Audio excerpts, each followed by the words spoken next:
సంప్రాప్తిస్తాయి. తదుపరి ధనుస్సు రాశి. ధనుస్సు రాశి వారికి ఈ వారం చాలా అనుకూలంగా ఉంది. వృత్తి ఉద్యోగాల పరంగా, వ్యాపార పరంగా కూడా చాలా అనుకూలంగా ఉంది. వీళ్ళకి అర్ధాష్టమి శని నడుస్తోంది. అయినా సరే శని చతుర్థంలో బాగున్నారు. రాశ్యాధిపతి చతుర్థాధిపతి అయిన గురువు సప్తమంలో ఉన్నారు. పంచమాధిపతి వ్యయాధిపతి అయిన కుజుడు ఏకాదశిలో బలంగా ఉన్నారు. కెరియర్ పరంగా చిన్న చిన్న డిస్టర్బెన్స్ ఉంటుంది. వ్యాపారంలో కూడా చేతి దాకా వచ్చి చేజారిపోతుంటాయి.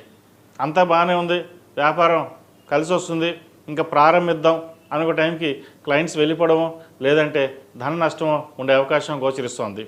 శనికి తైలాభిషేకం చేయడం, అదేవిధంగా దక్షిణామూర్తి స్తోత్రం పఠించడం చెప్పదగిన సూచన.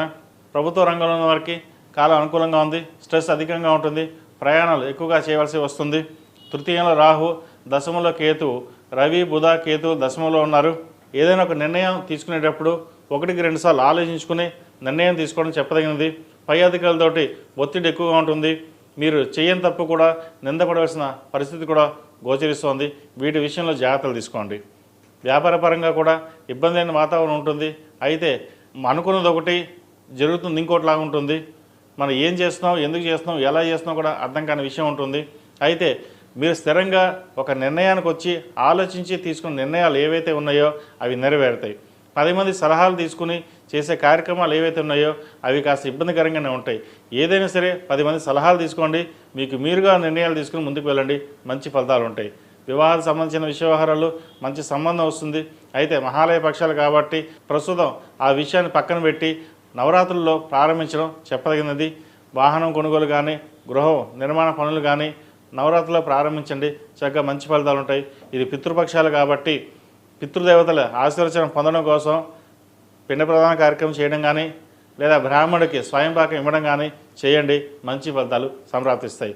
సంతానం సంబంధించిన వ్యవహారాలు చక్కగా ఉన్నాయి. సంతానంలో ఒకరికి ప్రభుత్వ ఉద్యోగం కానీ, ప్రైవేట్ ఉద్యోగం కానీ లభించే అవకాశం గోచరిస్తోంది. అదేవిధంగా సివిల్స్కి ఎవరైతే ప్రిపేర్ అవుతున్నారో చక్కగా ప్రిపేర్ అవ్వండి. వచ్చే అవకాశాలు గోచరిస్తోంది. అయితే కష్టానికి తగిన ప్రతిఫలం కూడా తక్కువగా ఉంటుంది. మీరు 100కి 100% కష్టపడాలంటే చాలా ఎఫర్ట్స్ ఎక్కువగా పెట్టాలి. అందరూ 10% కష్టపడితే 100% రిజల్ట్స్ ఉంటాయి. కానీ మీకు అలా కాదు, 100కి 100% కష్టపడాలి. కాబట్టి ఈ విషయంలో మటుకి ఎటువంటి అవరోధాలు వచ్చినా సరే పక్కన పెట్టి ముందుకు సాగండి. మంచి ఫలితం ఉంటుంది. ప్రభుత్వ ఉద్యోగం కోసం చేసే ప్రయత్నాలు ఎవరైతే ఉన్నారో వారికి వచ్చే అవకాశాలు కూడా లేకపోలేదు. అదేవిధంగా ఈ రాశిలో జన్మించిన స్త్రీలకు వృత్తి ఉద్యోగాల పరంగా, వ్యాపార పరంగా చాలా అనుకూలంగా ఉంది. సంతాన అభివృద్ధి బాగుంటుంది. దైవ దర్శనాలు ఎక్కువగా చేసుకుంటారు. విదేశీ అయిన ప్రయత్నాలు చేసే వారికి కాలం అనుకూలంగా ఉంది. ట్రావెలింగ్ ఎక్కువగా చేస్తారు. పుణ్యక్షేత్రాలు సందర్శిస్తారు. షష్టమాధిపతి లాభాధిపతి అయిన శుక్రుడు అష్టమంలో ఉన్నారు. అష్టమంలో శుక్రుడు కొంతవరకు వీరికి బాగానే ఉంది. ఆరోగ్యరీత్యా కూడా ఎటువంటి ఇబ్బందులు ఉండవు. అయితే యూట్రస్ సంబంధించిన చిన్న చిన్న ఇబ్బందులు ఉంటాయి. అవి పెద్దగా లెక్కలోకి ఉండదు. అయినా సరే వాటి విషయంలో కొంత జాగ్రత్త తీసుకోండి.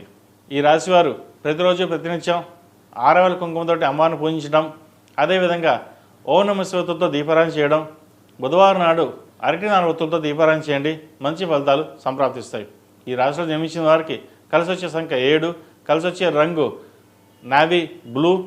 ఏదైనా పని మీద బయటకు వెళ్ళేటప్పుడు శనివారం కానీ శుక్రవారం కానీ వెళ్ళండి. మంచి ఫలితాలు సంప్రాప్తిస్తాయి. తదుపరి మకర రాశి.